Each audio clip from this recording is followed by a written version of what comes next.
সবাইকে স্বাগতম। আজ আমরা শিখব কিভাবে একটি নলাকার ধাতুকে একটি বৃত্তাকার আকারে রূপান্তর করতে একটি হাইড্রোলিক ফোরজিং মেশিন পরিচালনা করতে হয়। প্রথমত আসুন হাইড্রোলিক ফোরজিং মেশিনের প্রধান উপাদানগুলির সাথে নিজেদের পরিচিত করি। কন্ট্রোল প্যানেলে পাওয়ার সুইচ, চাপ নিয়ন্ত্রণ এবং জরুরি স্টপ বোতাম রয়েছে। ফোরজি করার আগে ধাতু গরম করতে ব্যবহৃত গরম করার চুল্লি। তাপ এবং ধ্বংসাবশেষ থেকে নিজেকে রক্ষা করার জন্য সর্বদা নিরাপত্তা চশমা, তাপ প্রতিরোধী গ্লাভস এবং একটি এপ্রন পরুন।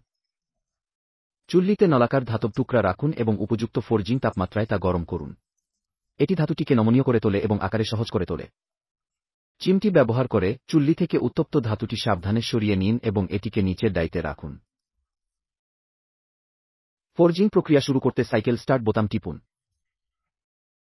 হাইড্রোলিক প্রেস নিচে নামবে, চাপ প্রয়োগ করে ধাতুটিকে একটি বৃত্তে আকৃতি দেবে। ধাতুটি মৃতের আকারের সাথে সামঞ্জস্য না করা পর্যন্ত প্রেসটি অবিচ্ছিন্ন চাপ প্রয়োগ করবে। এতে কয়েক মুহূর্ত সময় লাগতে পারে। একবার চক্রটি সম্পূর্ণ হলে প্রেসটি স্বয়ংক্রিয়ভাবে প্রত্যাহার হবে।